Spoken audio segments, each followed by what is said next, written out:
მოგესალმებით. ამ ვიდეო რგოლში ვისაუბრებ თუ როგორია ღვთის თვალსაზრისი კანონიერ ქურდებზე და ეგრეთ წოდებულ კაიბიჭობაზე. ამავე დროს შეგახსენებთ, რომ დღეის მდგომარეობით ჩვენს ქვეყანაში კანონიერი ქურდობა ისჯება 223 პრიმამუხლის პირველი ნაწილის თანახმად, ხოლო ისინი, ვინც მხარს უჭერენ და მიმართავენ საქმის მოგვარების მიზნით კანონიერ ქურდებს, ამავე 223 პრიმამუხლის მეორე ნაწილის თანახმად. თუმცა აქვე მინდა ერთი შესწორება შევიტანო, რომ ეგრეთ წოდებული კაიბიჭობა დღეს ისეთი აღარ არის, როგორიც იყო საბჭოური რეჟიმის დროს და ბევრი რამ დამახინჯებული სახით არსებობს დღევანდელ ახალგაზრდებში. ვიდრე მოვიყვან ბიბლიიდან იმ მუხლებს თუ რაზე იდგა ძველი ქურდული ტრადიციები, რას ნიშნავდა კაიბიჭად ყოფნა და ვიდრე ვისაუბრებ იმაზე თუ სინამდვილეში ვინ და როგორ აღადგენს სამართალსა და სამართლიანობას ქვეყანასა ზედა, მანამდე მოკლედ მიმოვიხილოთ ძველი ქურდული ტრადიციების წარმომავლობა თუ როდის რა ვითარებაში გაჩნდა ის ვის მიერ იქნა შემოღებული და რა მიზნით. პირველ რიგში მინდა გითხრათ ის, რომ დღეს რასაც ხედავთ ქუჩებში, ტელეგადაცემებსა და შოუებში, ბრჭყალებში ვიხმარ ამ სიტყვას მოკაჩავე ტიპები, ხულიგნები, უზრდელები, რომლებსაც ვითომ კაიბიჭებად მოაქვთ თავი, ეს არა მართალი შეხედულებაა ქურდულზე, რადგან სწორედ ასეთ ტიპებს, უზრდელებს, თავხედებსა და ხულიგნებს უვარგისებს სჯიდნენ ნამდვილი კაიბიჭები მათი ასეთი ქცევებისათვის. ქურდული სისტემის ჩამოყალიბებას ხელი შეუწყო სწორედ იმან, რომ გარშემო გამეფებული იყო უსამართლობა. ყველგან იჩაგრებოდნენ ადამიანები სხვადასხვა მიზეზით, ილახებოდა მათი უფლებები, განსაკუთრებით კი ეს ყველაფერი მოდიოდა მათი მხრიდან, ვისაც პირველ რიგში ევალებოდა მათი დაცვა. ესენი იყვნენ ხელისუფლების წარმომადგენლები, პროკურორები, მილიციელები თუ სხვა მაღალი თანამდებობის პირები. და ამ უსამართლობის ტალღას სჭირდებოდა პროტესტი, წინააღმდეგობა, თუმცა ბევრი მხდარი ადამიანი ჩუმად ყოფნას ამჯობინებდა. ბევრიც თვალს ხუჭავდა ამ ყველაფერზე, ხოლო ბევრი თავად იყო მსხვერპლი. იყვნენ ისეთებიც, რომლებიც ქეთს არ უხდიდნენ არსებულ ვითარებას, გამოთქვამდნენ შინაგან პროტესტს უმსგავსობაზე, უპირისპირდებოდნენ უსამართლობის ჩამდენთ და სჯიდნენ მჩაგვრელებს. ასეთებს კი სახელმწიფოსათვის საშიშებად მიიჩნევდნენ. სწორედ ასეთი მგელკაცებიდან ევნებოდნენ კანონიერი ქურდები, რომლებიც შინაგანად იყვნენ სუფთები და მართლები. ისინი ცდილობდნენ უსამართლოდ დაჩაგრულთა დაცვას და სამართლის აღდგენას, თუ კი მათ ვინმე მიმართავდა საჭივრით. რა თქმა უნდა, თუ კი ზემოთ აღნიშნული ყველა ეს მიზეზები არ იარსებებდა, მაშინ ქურდული სისტემის საჭიროებაც აღარ იქნებოდა საჭირო. ქურდი იმიტომ კი არ აგვარებდა ქურდობას, რომ მას მოსწონდა მსგავსი მდგომარეობის მიღწევა, არამედ იმიტომ, რომ ის თვლიდა, რომ სწორედ ამისათვის, უსამართლობასთან ბრძოლისათვის იყო დაბადებული, რომ ეს მას სისხლში და სულში ჰქონდა. სწორედ ეს გზა მიაჩნდათ უსამართლობასთან ბრძოლისათვის ერთადერთ გზად, რადგან ყველაფერი კორუმპირებული და მიკერძოებული იყო. არც ერთ ქურდს არ უნდოდა ქურდობა, იმიტომ რომ სხვებზე მაგარ ბიჭად წარმოეჩინა თავი. დაეგროვებინა დიდი სიმდიდრე და მთელი თავისი ცხოვრება ეგრეთ წოდებულ გულაობაში პირადი სიამოვნების მიღებასა და განცხრომაში გაეტარებინა. ნამდვილი ქურდების ცხოვრების წესი ასეთი არასოდეს ყოფილა. ისინი პატიმართა კეთილდღეობაზე ფიქრობდნენ და უბრალო ცხოვრებას სჯერდებოდნენ. ქურდული მმართველობა ეს იყო მმართველობითი სისტემა, რომელიც მმართველობდა კრიმინალებზე და ქურდული კანონის მოყვარულ ადამიანებზე და მიაჩნდათ, რომ სწორედ აქ იპოვებოდა ნამდვილი არაშერჩევითი სამართალი, სადაც არც ქრთა მიჭრის და არც ნათესაური კავშირები, რადგან მტყუანს ამტყუნებს და მართალს ამართლებს. ის ქურდი, რომელიც სამართალს გააბრუდებდა რომელიმე ამ მიზეზით, სხვა ქურდებისაგან დაისჯებოდა. ქურდულ სისტემას მართავდნენ კანონიერი ქურდები, კრიმინალურ სამყაროში ავტორიტეტებად აღიარებული პირები, რომელთაც ნაცხოვრები ჰქონდათ სუფთა და მართალი ცხოვრებით. წვრილმან გადაწყვეტილებებს ინდივიდუალურად იღებდნენ, მაგრამ უფრო დიდი სერიოზული გადაწყვეტილებების მიღებისას საჭირო ხდებოდა ჯგუფური შეკრება, ეგრეთ წოდებული სხოტკა, მაგალითად, როგორიცაა ვინმეს ქურდად მონათვლა, ან ქურდის არაქურდად დატოვება და მისი გაჩერება და ასე შემდეგ. ისევე როგორც სახელმწიფო იმართება დაწერილი კანონთა კრებულით, კონსტიტუციით, რომელსაც უნდა ემორჩილებოდნენ როგორც საჯარო მოხელეები, ისე უბრალო მოქალაქეები, მსგავსადვე არსებობდა ქურდების მიერ შემოღებული ეგრეთ წოდებული დაუწერელი კანონები, რომლებსაც თავად ქურდები არ არღვევდნენ და სხვებსაც მისი დარღვევისათვის სჯიდნენ. განსხვავებით ხელისუფლებაში მყოფი პირებისაგან, რომლებიც ხშირად თავადვე არღვევდნენ თავიანთივე მიღებულ კანონებს. ქურდული კანონების უმეტესობა დაფუძნებულია ბიბლიაში მოცემულ წმინდა კანონებზე. ხოლო ზოგი კანონი ადამიანის შინაგანი ბუნებიდან, ეგრეთ წოდებული სინდისის ხმიდან მოდის. ჩვენმა შემოქმედმა ღმერთმა რომ მსგავსი ხმა სინდისის სახით ჩადო ადამიანში, ამას თვითონ წმინდა წერილი ადასტურებს. ჩვენ შეგვიძლია ვნახოთ ეს აზრები, რომელიც წერია რომაელების წიგნში, ბიბლიაში ახალ აღთქმაში, რომაელთა მეორე თავის მე-15 მუხლი შეგვიძლია ვნახოთ. წიგნი რომაელთა მიმართ, თავი მეორე მუხლი 15. ისინი გვიჩვენებენ, რომ რჯულის საქმე გულის ფიცარზე უწერიათ, რასაც მოწმობენ მათი სინდისი და მათი აზრები, რომლებიც ხან ბრალს დებენ, ხან კი ამართლებენ ერთი მეორეს. ბიბლიის ეს მონაკვეთი კარგად აჩვენებს, რომ ადამიანის გულში დევს სიმართლისა და მტყუანის გარჩევის სურვილიც და უნარიც. როდესაც დაიწყო საბჭოთა კავშირის მშენებლობა, ამ უსამართლო რეჟიმთან ერთად შენდებოდა საპყრობილეები და მკაცრი რეჟიმის კოლონიები.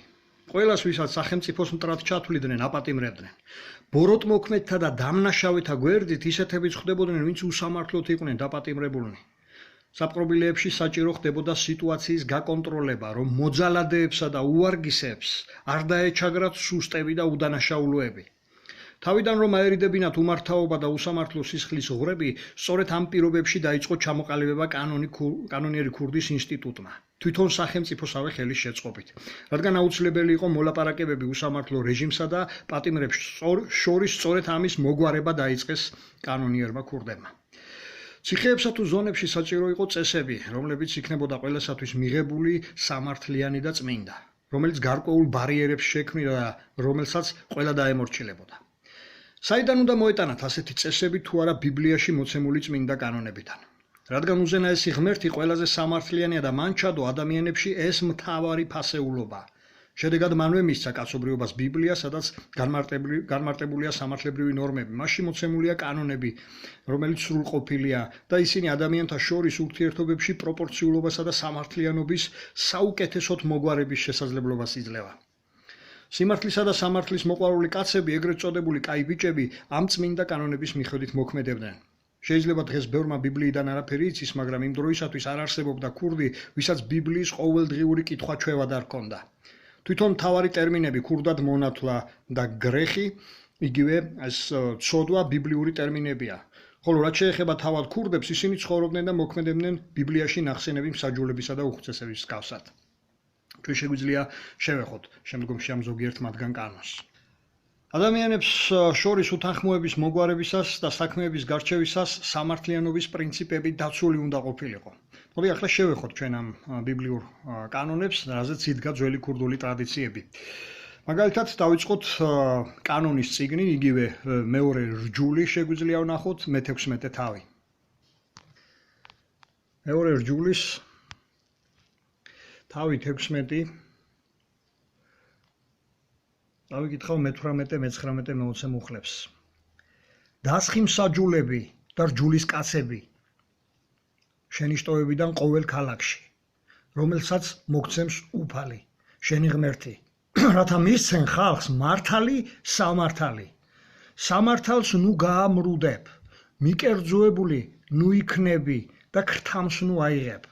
რადგან ქრთამი თვალს უბრმავებს ბრძენ კაცებს და ასვაფერებს მართალთა სიტყვებს. სიმართლეს მიყევი, რომ ცოცხალი დარჩე და დაეპატრონო იმ ქვეყანას, რომელსაც გაძლევს უფალი შენი ღმერთი. ასევე შეგვიძლია ვნახოთ ლევიანების წიგნიდან მე-19 თავის 13-დან 18-ის ჩათვლით. წიგნი ლევიანი თავი მე-19 დავიკითხოთ მე-13 მუხლიდან. ნუ შეავიწროებ შენს თვისტომს და ნუ გაძარცვავ, ნუ დაიტოვებ დილამდე ქირის კაცის გასამრჯელოს.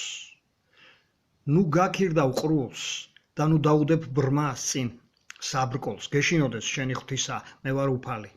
უსამართლობას ნუ ჩაიდენ სასამართლოში. ზედმეტად ნუ მოუფონებ საწყალს და ზედმეტ პატივს ნუ მიაგებ დედაკაცს. სიმართლით განიკითხე შენი ახლობელი. სიმართლით განიკითხე შენი ახლობელი. ცილის წამებას ნუ დაიწყებ შენს ხალხში. ნუ აღდგები შენი თვისტომის სისხლის დასაღვრელად. მე ვარ უფალი, მტრობა ნუ გექნება გულში შენი მოძმისადმი. ამხილე შენი ახლობელი და ცოდვა არ იქნება შენზე.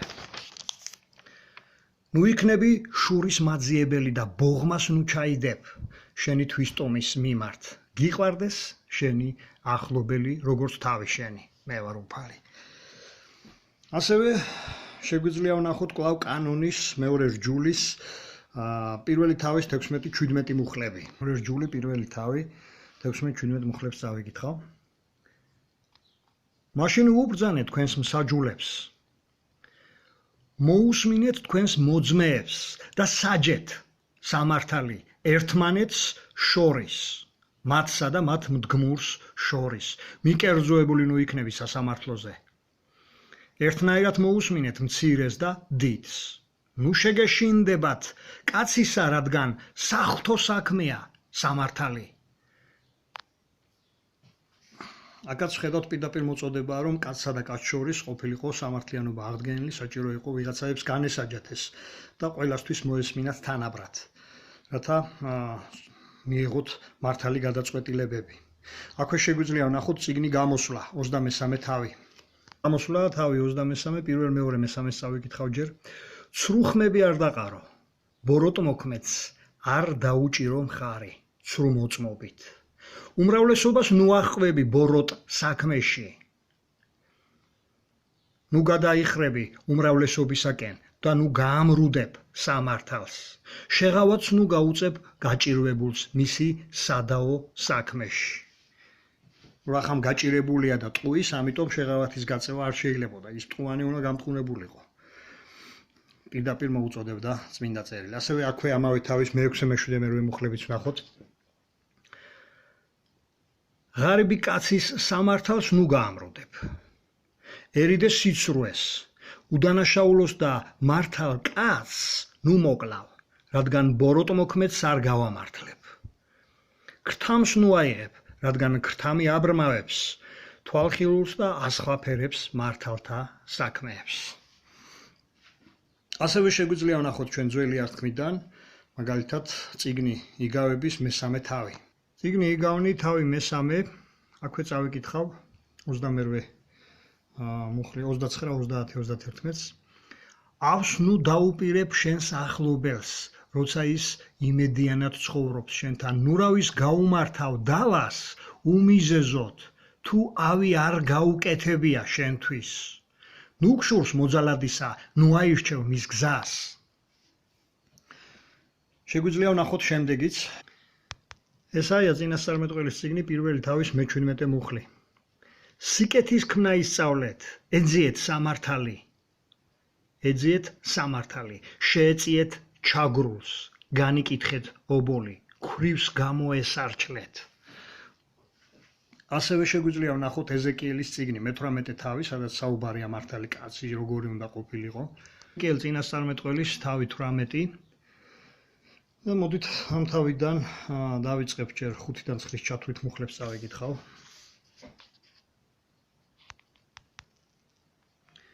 თუ კაცი მართალია და სამართლიანად და სიმართლით იქცევა, არ ჭამს მთებზე შეწირულს და ისრაელის კერპებს თვალს არ აპყრობს, მოყვასის ცოლს არ უპატივყოფს და თავის მირეულ ცოლს არ ეკარება, არავის ჩაგრავს, მევალეს ვალს უბრუნებს, არ მტაცებლობს, მშიერს თავის პურს უყოფს და შიშველს სამოსლით მოსავს, სარგებელში არ გასცემს და ვახშს არ იღებს.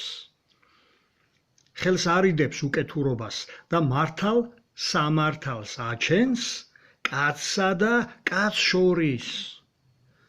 ჩემი წესებით იქცევა და ჩემს სამართალს იცავს და მტკიცედ ასრულებს ის. ის არის მართალი კაცი და ჭეშმარიტად იცოცხლებს, ამბობს უფალი ღმერთი.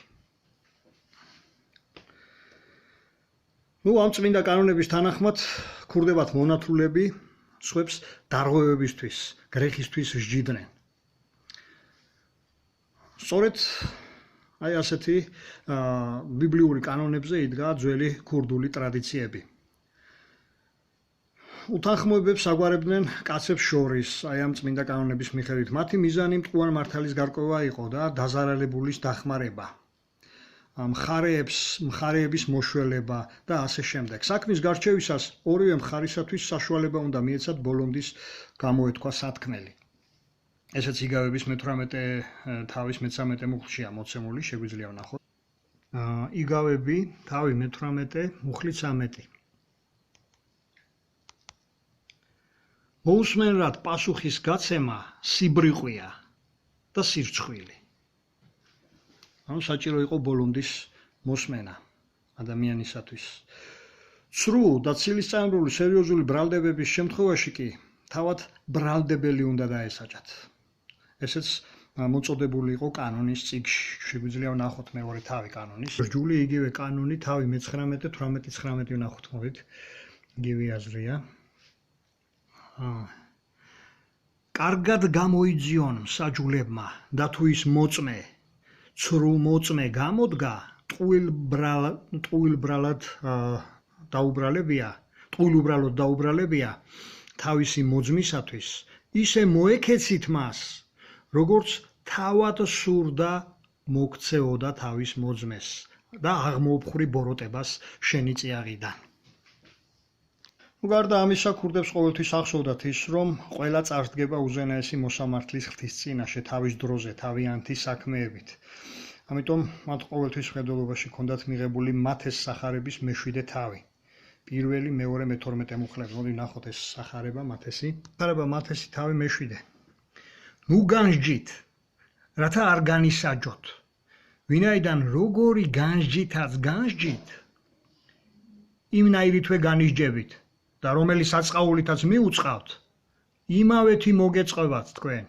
თქვენ მე-12 მუხლს მივაქციოთ ყურადღება, როგორც თქვენ გსურთ მოგექცნენ კაცნი, თქვენც ასევე მოექეცით მათ, ვინაიდან ესაა რჯული და წინასწარ მეტყველნი. თუ სადაო საქმეში მოშველება მოხდებოდა, ეს ყველასათვის სასურველი უნდა ყოფილიყო. და ამავე დროს მოითხოვებოდა კონფიდენციალურობა და ისე მოშველება, რომ დამნაშავე არ დაემცირებინათ. ეს ამას ვკითხულობთ მსგავსას იგავების 25-ის მე-8 და მე-9 მუხლებში. შეგვიძლია ვნახოთ. იგნი იგავნი თავი 25, მე-8, მე-9 მუხლები. ნუ იჩქარებ თვალით დანახულის მიტანას სამსჯავროზე, თორემ რაღაც იზამ, როცა ბოლოს შენი მახლობელი შეგარცხვენს. დავით კი ედავე შენს მახლობელს, მაგრამ არ გასცე სხვისი საიდუმლო. ასევე თუ საჭირო იქნებოდა შეცდომის დამშვები გვერდზე უნდა გაეყვანა პიროვნებას და მშვიდად მიეთითებინა შეცდომაზე.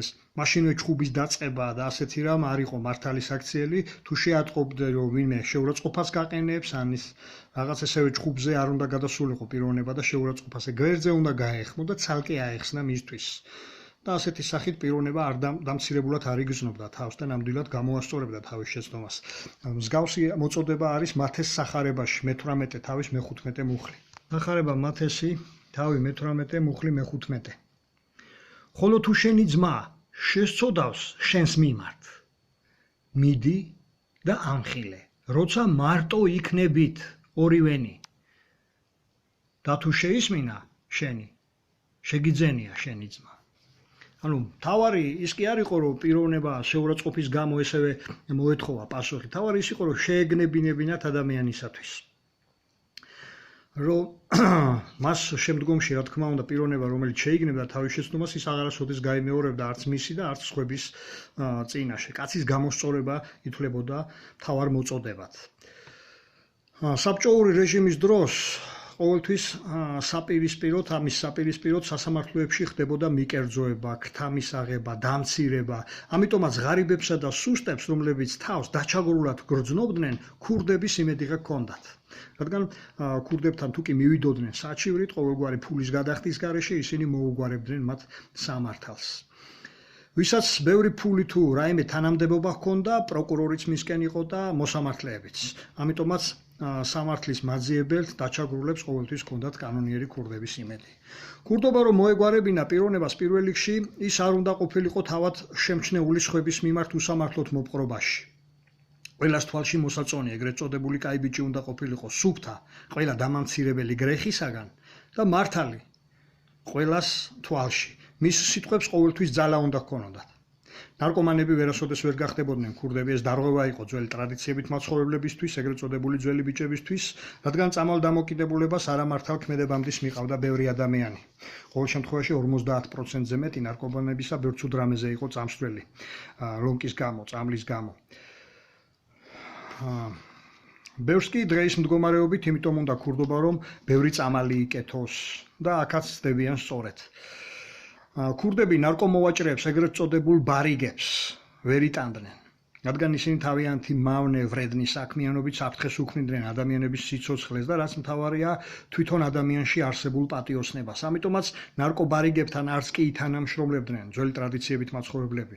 დღეის მდგომარეობით კი ზოგიერთი მათ შეიძლება ითქვას კრიშას უკეთებს და სისხლიანი გარჩევების მიზეზით ზოგჯერ სწორედ ეს ხდება. ლოთებიც ვერასოდეს მოაგვარებდნენ ქურდობას, ესეც შეუფერებელი საქციელი და ცუდი ჩამოყალიბებული ჩვევაა. ბარბაცი და ენის ბორძი კი ქურდს არ შეეფერებოდა. ალკოგოლიკებს ქურდობა კი არა მკურნალობა სჭირდებოდათ.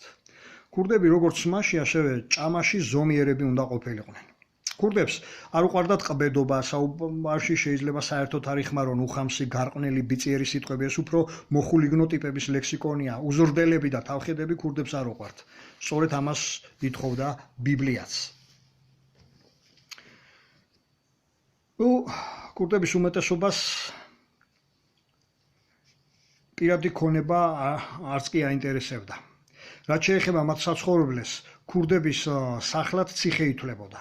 მათი საფიქრალი, სახლების აშენება, მისი მოკომფორტება, მატერიალური ნივთების დაგროვება არასოდეს ყოფილა.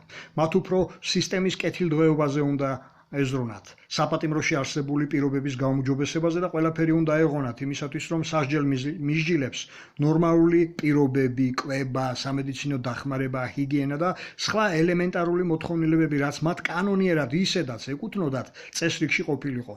ამისათვის იბრძოდა ყველა ქურდი, წინააღმდეგ შემთხვევაში ეგრეთ წოდებულ შუმოქს, რაც ხმაურსა და პატიმრების ბუნდს ნიშნავს ორგანიზებას უკეთებდნენ. იმ პერიოდში დეპეშა არ მიდიოდა ისე სწრაფად, როგორც ქურდული შეტყობინებები. კანონიერი ქურდი წოდება იმას არ ნიშნავდა, რომ ის მაინც და მაინც მომპარავი უნდა ყოფილიყო. ქურდი ნიშნავდა მართალსა და სუფთას. არავის უნდა ჰქონოდა საჩივარი მისი ცხოვრებისა და ქცევების შესახებ. ყველას თვალში სამაგალითო პიროვნება უნდა ყოფილიყო და მის სიტყვასაც ძალა უნდა ჰქონოდა. სწორედ ამიტომ ითვლებოდნენ ავტორიტეტებად. იყვნენ ქურდებიც, რომელსაც ცხოვრებაში არაფერი მოუპარავთ, თუმცა მომპარავებს აკონტროლებდნენ. კონტროლდებოდა ისიც თუ რა უნდა მოეპარათ და ვისთვის უნდა მოეპარათ. მაგალითად არის ასეთი ქურდული ტერმინები, სადაც ჭამ, იქ არ უნდა მოისაქმო. ან მაგალითად კრისა, იგივე ვირთხა, რომელმაც არ იცის ვის მოპაროს და რა მოპაროს. როცა შინაური შინაურს პარავს, ან მეზობელი მეზობელს, ახლობელს, თანაც ისეთ რამეს იპარავს, რაც დამამცირებელია. ასეთი მომპარავები საზიზღრები და არასანდონი იყვნენ. საერთოდ კი ქურდულში მოპარულიდან აუცილებელი იყო საერთოში ეგრეთ წოდებულ ოფშიაქში გარკვეული თანხის ჩადება. კოკაწყლის გზაზე ტყდება, ხვალანზე ეს პიროვნება ჩადენილი კრიმინალისათვის ციხეზე რომ მომხდარიყო, თამამად მიუწვდეს ხელი ოფშიაქზე. თუ უკვე მას თავისუფლებაზე ეგრეთ სვაბოდაზე ყოფნის პერიოდში ექნებოდა გაღებული გარკვეული თანხები. დღეის მდგომარეობით რეკეტიერობასაც მიაწერენ კანონიერ ქურდებს, რაც ძველი ქურდებისათვის მიუღებელი იყო. კანონიერი ქურდები უფრო ფულს ართმევდნენ, ვიდრე იპარავდნენ. ზოგი ამას შეწერებას ეძახდა. ეს უხეში გამოთქმა. ქურდი ფულის გამორთმევით ხარბ, მლიქვნელ, ქრთამის ამღებ, არაკეთილსინდისიერ მეწარმეს თუ მახინაციებით გამდიდრებულ ტიპებს ეხმარებოდნენ, რომ ეს სუდი თვისებები უფრო ბოროტულად არ გამოეყენებიდათ, რომ დიდი ფული თავში არ ავარდნოდათ, რადგან სწორედ ფულის მოყვარული ხარბი ადამიანებიდან მოდიოდა მთელი რიგი უბედურებები. მართალია ფულს ყველას საჭიროებთ, აუცილებელი მოთხოვნილებების დასაკმაყოფილებლად, მაგრამ ფულის სიყვარულსა და მის მოხვეჭაზე ზრუნვას ყველა ნამდვილი ქურდი გაურბოდა. ადამიანებისათვის ყველაზე დიდი ტკივილის მომყენებელი და მათთვის უბედურების მომტანი სწორედ ფულის გამოდევნება იყო. ვინც კაც ფულს ართმევდა, და კლავდა არასოდეს იყო გამართლებული. თუმცა ვისაც ართმევდნენ, მასაც უნდა დაეთმო თავისუფლად ფული არ ღირდა მის გამო სიცოცხლის დაკარგვა. მთელი რიგი ქურდული გარჩევები სწორედ იმ მიზეზით იმართებოდა, რომ საბაბი უთანხმოებისა ფული იყო. იგივეს ამბობს წმინდა კანონიც. ჩვენ შეგვიძლია ვნახოთ ტიმოთეს პირველი წერილი თუ რას ამბობს ის ამის თაობაზე. პირველი წერილი ტიმოთესი, მე-6 თავი მე-9 მუხლები. პირველი ტიმოთეს წერილი თავი მე-6 მე-9 მუხლებს წავეკითხავ. ხოლო გამდიდრების მოსურნენი საცდურის მახეშიებმებიან და მრავალი შლეგური, მავნე და კაცთა დამღუპელი და წამწყნედი გულის თქმის ტყვენი ხდებიან. რადგან ყოველი ბოროტების ფესვი ვერცხლის მოყარეობა, რომელთაც გულშეძრული ზოგი შეეცადა რწმენას განუდგა და თავს დაიტეხა ურიცხვი ჭირი. ხადრინდელ ქურდებს უბრალოება უყვარდათ და ეს მათ ცხოვრების წესშიც აისახებოდა. ფულზე დახარბებული დამსაქმებლები, რომლებიც ხშირად ცუდად ეპყრობოდნენ დასაქმებულებს, უგვიანებდნენ ანაზღაურებას, ურღვევდნენ პირობებს და სათანადოდ არ უხდიდნენ გასამრჯელოს, ქურდებისაგან ჯარიმდებოდნენ. ესეც წმინდა კანონის თანახმად ხდებოდა. მალაქიას მე-3 თავის მე-5 მუხლი შეგვიძლია ვნახოთ. წიგნი მალაქია წინასწარმეტყველი თავი მე-3 მუხლი მე-5. მოვალ თქვენთან განსაკითხავად და ვიქნები ფიცხელი მოწმე ჯადოქართა მემრუშთა წინააღმდეგ, ცურმოფიცართა, მოჯამაგირეთა და ქვრივ ობლების ჩაგვრელთა წინააღმდეგ, ხიზნის გამგდებელთა და ჩემს უშიშთა წინააღმდეგ. ამბობს საბაოთ უფალაკ, მოჯამაგირეები არის ნახსენები, რომ ადამიანს დაიქირავებდნენ და შემდეგ აღარ უნდათ გასამსჯელოს გადახდა მისთვის. ამ შემთხვევაში უკვე უფალი უსვავდა ხას იმას უსვავს, რომ მე დაგჯითო თქვენ, თუმცა ქურდები ამას თავის თავზე იღებდნენ და შეეშველებოდნენ ხოლმე ჩაგვრელებს, რადგან წმინდა წერილებში იყო ასეთი მოწოდება, რომ ჩაგვრელს ვინმე უნდა შეშველებოდა. ისე რომ ასეთ მოვაჭრეებს, ასეთ მეწარმეებს ქურდები აიძულებდნენ სხვადასხვა მეთოდით გაესტუმრებინათ დავალიანება და ზედმეტსაც ართმევდნენ თუ საჭიროდ ჩათვლიდნენ. საბჭოური რეჟიმის დროს, მაგალითად, ნევტობაზისა თუ ღვინის ქარხნის დირექტორებს, რომლებიც 1000 გვარი მახინაციებით სახელმწიფოს აზარალებდნენ, ქურდები პირდაპირ უჯდებოდნენ წილებში. რა თქმა უნდა, ისინი ვერ იჩივლებდნენ, იმიტომ რომ პროკურატურა პირველ რიგში მათივე უკანონო შემოსავლებით დაინტერესდებოდა. ამიტომ ჩუმადყოფნა და წილის გაღება ერჩიათ. აქედან წამოვიდა გამონათქვამები ქურდი ცხონდაო. ქურდები ამ საკითხში ზომიერები იყვნენ. თუ ერთს ვინმე ართმევდა, სხვები მას უკვე აღარ შეაწუხებდნენ. იგივე ხდებოდა საბჭოური რეჟიმის დასლის შემდეგაც და იმ ბიზნესმენებსა და მოვაჭრეებს ართმევდნენ, ვინც უპატიოსნო შემოსავლითა და თაღლითობით მდიდრდებოდა. პატიოსნად მშრომელს ქურდი არასოდეს შეეხებოდა. და თუ ვინმე შეავიწროვებდა, სამართალსაც გაუჩენდნენ. გულისმოფ იმ დაქირავებულ მუშახელს, ვისთანაც მეწარმე თავისი ხრიდან არღვევდა დადებულ პირობებს. გადაუხდელი ვალები ბევრს ამოუღია ქურდების დახმარებით. შეიძლება ითქვას, რომ წმინდა წერილშიც მსგავსი მოწოდება იყო. ფსალმუნის 36-ის 21 შეგვიძლია ვნახოთ. ფსალმუნის 36-ის 21 მუხლი. ბოროტი ის ესხებს და არ გადაიხდის. მართალი შეიბრალებს და მისცემს. აქედან ჩანს, რომ პიროვნება, რომელიც ნასესხები ფულის დაბრუნებას აღარ აპირებდა, როცა მას ამდვილად ჰქონდა ამის საშუალება, ის პირდაპირ ბოროტად ითვლებოდა და საჭირო იყო მისთვის ვიღაცას ძალისმიერი მეთოდით მაინც ამოეღო ის თანხა. ქურდები ასევე აჯარიმებდნენ ისეთ ვაჭრებს, რომლებიც სიხარბის გამო ცრულობდნენ სხვადასხვა მეთოდებით, ზომა, წონასა თუ საწყაოში. ესეც წმინდა კანონი იყო. ვნახოთ ლევიანების მე-19 თავის 25-26 მუხლები. ლევიანები თავი მე-19 25-26. ნუ იცრუებთ ნურც სასამართლოზე, ნურც ზომა წონაში და ნურც საწყაოში. სწორი სასწორი, სწორი საწონები, სწორი ეფა, სწორი პინი უნდა გქონდეთ. მე ვარ უფალი თქვენი ღმერთი, რომელმაც ეგვიპტის ქვეყნიდან გამოგიყვანეთ. ეს მართალია ისრაელიანებისთვის იყო ეს კანონი მიცემული, მაგრამ როგორც უკვე ვთქვი, სწორედ ამას ეყრდნობოდა ძველი ქურდული ტრადიციები. რა მნიშვნელობა იყო ტყუილი იყო, არ ჰქონდა მნიშვნელობა ენით ატყუებდა პიროვნებას, მოქმედებით, სასწორით, ყველა ისჯებოდა. თუ კი საჩივარი მივიდოდა ქურდებამდე. მოკლედ, სადაც ვინმეს ჩაგრავდნენ ფულის მიზეზით, უსამართლოდ ქურდებიც იქ ჩნდებოდნენ, განსაკუთრებით კი მაშინ თუ კი ორივე მხარეს აწყობდა ქურდის მეშვეობით სამართალის აღდგენა. ადამიანს, რომელსაც შეამჩნევდნენ თვალთმაქცობაში, გამოიჭერდნენ ტყუილში, რომელიც ამახინჯებდა ბოროტი განზრახვით ინფორმაციას და არ იყო საუბარში გულწრფელი. ასეთებს ყურს უწევდნენ. ეს ყველაზე ფართოდ გავრცელებული ქურდული დასჯის მეთოდი იყო. ყველაზე მსუბუქი სასჯელის ზომა და ესეც იმიტომ, რომ ასეთების დასჯაზე წმინდა წერილიც საუბრობს.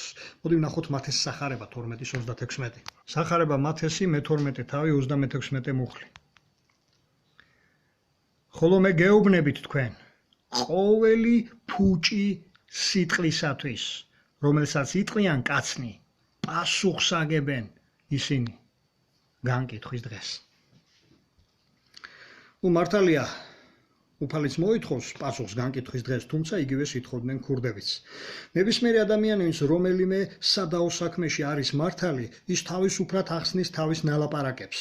თუ რაც თქვა, რატომ თქვა, ან რაც მოიმოქმედა, რატომ მოიმოქმედა ასე. მართალს შეუძლია ახსნას თავისი ქმედებები. ამის საპირისპიროდ კი, როცა კითხვები ისმება უსამართლობის ჩამდენის მიმართ, მას არ შეუძლია ახსნას თავისი ნათქვამი ან საქციელი, რადგან მან თვითონვე იცის თავის გულში, რომ უსამართლოდ მოიქცა. და ამიტომ მას ახსნა არ აქვს. ასეთები კი, ვინც სიტყვაში გამოჭერილები იქნებოდნენ, ხშირად გადადიან გინებაზე, ფიზიკურ შეურაცხყოფაზე, იმიტომ რომ გადაფარონ თავიანთი უსამართლო საქციელი და ხშირად სუსტი, მართალი დაჩაგრონ. სწორედ ასეთების შეკავებას ახდენდნენ კანონიერი ქურდები და ყოველთვის დაჩაგრულს სამართალს უჩენდნენ. ქურდული კანონის თანახმად, ყველა ქურდის მკვლელი სიკვდილით უნდა დასჯილიყო. ეს კანონი იმიტომ მიიღეს, რომ საქმის გარჩევის მხარეს, რომელიც ქურდის მიერ იქნებოდა გამტყუნებული, ქურდზე არ ეძალადა, რადგან წინასწარ ეცოდინებოდა, რომ მასაც მოკლავდნენ. ესეც ბიბლიური კანონი იყო. ჩვენ შეგვიძლია ვნახოთ რიცხვნის 25:31. რიცხვი 25:31. ნუ აიღებთ გამოსასყიდს მკვლელის გამოსახსნელად, რომელიც სასიკვდილოა. რადგან სიკვდილით უნდა დაისაჯოს. საერთოდ საქმის გარჩევაზე ვინც იარაღით მივიდოდა, იმასაც ამტყუნებდნენ, რადგან წინასწარ მომზადებული იყო სხვისი მოკლისათვის, რაც არ იყო გამართლებული საქციელი. სწორედ ასეთი ქურდული სტილი საქმის გარჩევისა აშკარად განსხვავდებოდა იმ განგსტერული სტილისაგან, რომელიც იყო ამერიკაში და ევროპაში ჩამოყალიბებული, სადაც პირდაპირ უსამართლოდ მართალ ადამიანებსაც კი ხრებდნენ განგსტერები. მაგრამ ქურდულში ეს გაუმართლებელი იყო. ქურდული ყოველთვის საქმის გარჩევასთან სიტყვებით ასოცირდებოდა და სამართლის აღდგენას ისახავდა მიზნად. როცა ყველა ქალაქსა თუ უბანს თავისი მაყურებელი ყავდა, უფრო ნაკლებად ხდებოდა სისხლიანი გარჩევები და იშვიათობა იყო საერთოდ სისხლიანი გარჩევები, ვიდრე დღეის მდგომარეობითაა. უფრო მეტიც, დღეისათვის კაი ბიჭობაზე ისეთი ადამიანები გამოთქვავენ პრეტენზიას, ვინც გამოირჩევიან უსამართლო ქმედებებით, ვილთსიტყვაობითა თუ udანაშაულო და სუსტი ადამიანების ჩაგვრით. მოხშირდა უზრდელობა და ეგრეთ წოდებული ბესპრიძელი, რაც ნიშნავს ბოროტ უსამართლო ქმედებებს, რომელიც მიზანმიმართულად წინასწარი განზრახვით ხდება. ასეთ საქციელს არასოდეს არ აქვს ახსნა და გამართლება. ასეთები ხშირად უწიგნური ადამიანებიდან გვევლინებიან და სწორედ ასეთები არიან საშიშნის საზოგადოებისათვის. სწორედ ასეთების ხრიდანაა მოსალოდნელი ყველანაირი უმსგავსობა. ისინი პოტენციური მჩაგვრელები არიან. სწორედ ასეთი ადამიანები შეურაცხყოფენ და ჩაგრავენ სხვებს, თუნდაც ეთნიკურობის, ეროვნულობის ან რწმენის გამოც კი.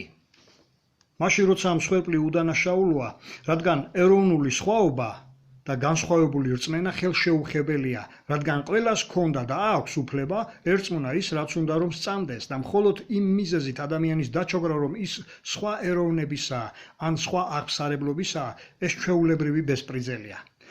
ეს ასეა სახელმწიფოს კანონითაც და ასევე იყო ეგრეთ წოდებული ქურდული კანონითაც. ძალიან მარტივი მაგალითს გეტყვით. ცნობილი კანონიერი ქურდი ძეთ ხასანი იყო იეზდი, ზის თაყვანისმცემელი. ქრისტიანობისგან შორს იდგა, მაგრამ ის კანონიერი ქურდი იყო. აქედან ჩანს, რომ ძველ დროს კაი ბიჭობა ფასდებოდა ადამიანის ქცევებითა და საქმეებით და არა იმით, თუ რომელ აღსარებლობისა იყო ადამიანი. ქრისტე იყო თუ ქრისტიანი იყო თუ მუსლიმანი იყო, ამას არ ქონდა მნიშვნელობა, ქისტი იყო თუ ქართველი, არც ამას ქონდა მნიშვნელობა. თავარია კაი ბიჭი ყოფილიყო, კაი ქცევებით, გამორჩეული მანერებით, ზრდილობიანი და ამავე დროს შეგნებული პიროვნება. მაგრამ მოდით ვნახოთ თვითონ ღმერთის შეხედულება როგორია ამ საკითხში. საქმეების მეათე თავის 34-25. ეს აზრი იმიტომ გვაინტერესებს, რომ ჩვენც ისევე უნდა უყურებდეთ ადამიანებს, როგორც ამას ღმერთი აკეთებს და ღმერთი უყურებს. მოციქულთა საქმეების მეათე თავი შეგვიძლია ვნახოთ. მოციქულთა საქმეები თავი მეათე წავიკითხავ 34-35 მუხლებს. მიაქციოთ ყურადღება. გახსნა პეტრემ ბაგენი და თქვა, ჭეშმარიტად ვრწმუნდები, რომ მიუკერძოებელია ღმერთი. არამედ ყველა ხალხში იგულისხმება ყველა ეროვნება, ყველა ეთნიკური წარმომავლობა, არა აქვს მნიშვნელობა, არამედ ყველა ხალხში მისი მოშიში და სიმართლის მოქმედი სათნოა მისთვის. დააკვირდით კრიტერიუმს, რითი არჩევს ღმერთი ადამიანებს თავისთვის. ყველა ხალხიდან, ესე იგი ყველა ეროვნებიდან, ეს მაინც და მაინც ქართველი არ უნდა ყოფილიყო, ყველა ეროვნებიდან არჩევს რის მიხედვით? უნდა ყოფილიყო მისი მოშიში, ანუ ღვთის მოშიში. ღვთის მოშიში მიუთითებდა იმაზე, რომ ის იცხოვრებდა ღვთის წესებით, ღვთის კანონებით, ყველა ღვთის მოშიში კაცი და ცდილობს არ დაარღვიოს ღვთის მიერ დადგენილი ნორმები. და სიმართლის მოქმედი, ადამიანი უნდა ყოფილიყო სიმართლის მოქმედი. და ეს იყო უკვე სათნო ღმერთისთვის, ასეთი კაცი. იგივე აზრი იყო ზუსტად ქორდულშიც, როგორც უკვე თქვი, სწორედ ამას ეფუძნებოდა წმინდა წერილების ამ მონაკვეთებს ქორდული ტრადიციები. როგორც აქედან ჩანს, ღვთის თვალში მოსაწონია ყველა ის ადამიანი, ვინც მისი მოშიშია. რაც იმაზე მიუთითებს, რომ ღვთის მცნებებითა და კანონებით, პრინციპებით ცხოვრობს და შესაბამისად მართალი სულის ადამიანია. ასეთებს არჩევს ღმერთი ყველა ერიდან და შესაბამისად ყველა აღსარებლობიდან, თავისიანებად. ადამიანს, რომელიც გამოირჩევა სხვების მიმართ უსამართლო მოპყრობით, განზრახ ბოროტების კეთებით, უზრდელობით, თავხედობით და ხულიგნობით, ის არც კაი ბიჭობისთვის იქნებოდა მოსაწონი და არც ღვთისთვის. ალბათ გსმენიათ ასეთი სიტყვებიც. ჟიზ ვარამ სმერტ მუსარა. მართალია ეს სიტყვები სიტყვით ითარგმნება ქურდებს სიცოცხლე, ნაგავ ხალხს სიკვდილიო, მაგრამ სინამდვილეში იგულისხმება მართლებს სიცოცხლე, უვარგისებს ბოროტებს კი სიკვდილი. იცოდით თუ არა, რომ ეს აზრიც ბიბლიიდან იყო აღებული. ნახოთ მაგალითად ფსალმუნების 36 ფსალმუნის მე-9 მეათე და 29 მუხლები. ფსალმუნი 36 მე-9 მეათეს წავიკითხავ ჯერ. რადგან ბოროტმოქმედნი ამოწყდებიან და უფალზე მინდობილნი დაიმკვიდრებენ ქვეყნიერებას. კიდევ ცოტა და აღარ იქნება ბოროტი. დაუკვირდები მის ადგილს და აღარ იქნება იგი და აქვე 29 მუხლს მივაქციოთ ყურადღება. მართალნი დაიმკვიდრებენ ქვეყანას და იარსებებენ მასზე უკუნისამდე. დავთ.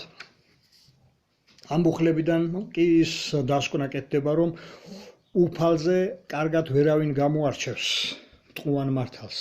და ამავე მუხლებში წინასწარმეტყველება იმისა, რომ თავად უფალი განიკითხავს. და ეს არ არის საჩქარო, რომ ვინმე სხვა ადამიანებმა ასამართლონ. აქედან ის ჩანს, რომ ყველაზე ჭეშმარიტი სასამართლო ეს უფლის სასამართლოა და მოვა დრო, როდესაც ის ყველა ადამიანს შეეხება ინდივიდუალურად, თავისი საქმეების მიხედვით, ვის რა უკეთებია, ვის როგორ უცხოვრია, ამას უფალი განსჯის. თვითონ უფალი ადგენს რა არის სიმართლე და რა უსამართლობა, რომ სწორედ თავისი დადგენილი ნორმებით გაასამართლებს ის ყველას. და რაც მთავარია, ეს მუხლები გვაძლევს მომავლის იმედს, რომ ძალიან მალე დედამიწაზე მხოლოდ მართალი ადამიანები იცხოვრებენ და ეს მოხდება უფლის ჩარევით და არა ადამიანების ჩარევით. ამიტომაც მოხსენებულია წმინდა წერილში ის უსამართლობები თუ რის გამო განსჯის და გაასამართლებს ღმერთი. და ვისაც უნდა რომ მართლად იყოს აღიარებული, როგორი საქციელს უნდა ერიდოს. ამისათვის მოდი ვნახოთ ჩვენ რამდენიმე მონაკვეთი ბიბლიიდან თუ სინამდვილეში როგორ ადამიანებს აღიარებს თავად უფალი მართალ ადამიანებად. რომაელთა წერილი პირველი თავი შეგვიძლია ვნახოთ. რომაელთა მიმართ პირველი თავის 29 მუხლიდან დავიწყებ კითხვას და გადავალ მეორე თავზე. ასე რომ ახსილნი არიან ყოველგვარი უსამართლობით. ეხლა ორი წერტილი ჩამოთვლილია, რომელ უსამართლობას გულისხმობს. სიძვით, უკეთურობით, ანგარებით, ბოროტებით, სავსენი შურით, კვლელობით, შუღლით, ზაკვით, ბოროტიჩვევით, ავსიტყვანი. ამაში შედის ის გინებები, შეურაცხყოფები, რომელსაც აყენებენ თუნდაც მართალ ადამიანებს, ან ისედაც ჩხუბის დროს. ცილისწამებელნი, ღმრთის მოძულეები, ქედმაღალნი, ცუდმედიდნი, ბოროტების წყარონი, დედმამის ურჩნი, უგულისხმონი, უნდონი, უყვარულნი, უწყალონი, რომელთაც იციან ღმრთის სამართალი, რომ ამნაირი საქმეთა ჩამდენნი სიკვდილის ღირსნი არიან. მაგრამ არა მარტო თვითონ სჩადიან, არამედ ჩამდენთაც თანაუგრძნობენ. ამიტომ თავს ვერ იმართლებ, ვინც უნდა იყო კაცო, რომელიც განსჯი, ვინაიდან მსჯავრით, რომლითაც სხვას განსჯი, შენსავე თავს განსჯი, რადგანაც იმავეს სჩადი ხარ, რისთვისაც განსჯი. ხოლო ჩვენ ვიცით, რომ არის მსჯავრი ღმრთისა, ჭეშმარიტ ესამებრ, ყველა ამგვარი საქმის მოქმედთა მიმართ. იქნებ გგონია კაცო, რომ თავს დააღწევ ღმერთის მსჯავრს, რაკიღა განსჯი ყველა ამგვარი საქმის მოქმედს და თვითონ კი მასვე სჩადი ხარ? ან იქნებ უგულებელყოფ მისი სიკეთის, თვინიერებისა და დიდსულოვნების სიუხვეს და არც კი გესმის, რომ სიკეთეს ღმრთისას სიხარულისაკენ მიყავ ხარ შენ. მაგრამ შენი სიკერპისა და უსინანულო გულის გამო თვითონვე იუნჯებ რისხვას, რისხვისა და ღმრთის მართალი მსჯავრის გამოცხადების დღისთვის. როდესაც იგი მათი საქმეებისამებრ მიაგებს ყველას, მათ, ვინც კეთილი საქმის ერთგულებით დიდებას, პატივსა და უხრწნელობას მოელტვიან საუკუნო სიცოცხლეს, ხოლო მათ, რომელნიც ურჩობენ და არ ემორჩილებიან ჭეშმარიტებას, არამედ უსამართლობას მორჩილებენ გულისწყრომასა და რისხვას. საინტერესო მონაკვეთია შეგიძლიათ მოძებნოთ ახალი აღთქმის წიგნში რომაელების პირველი წერილი და წაიკითხოთ ყურადღებით. რომ ბოლოს არ მინდა გამომრჩეს, რომ მოგიწოდოთ კვლავ ბიბლიის კითხვისკენ, სახარებების კითხვისკენ, რათა იცოდეთ ვინ იყო იესო ქრისტე, რატომ მოვიდა, რისთვის ეწამა და საერთოდ რას ასწავლიდა, როგორ უნდა იცხოვროს ქრისტიანმა.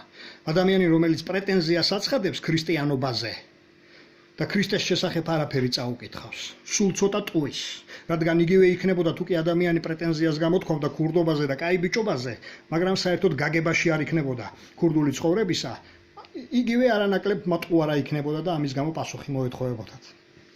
მსგავსად ამისა ღმერთი პასუხს მოსთხოვს ყველა თვითმარქვია ქრისტიანს.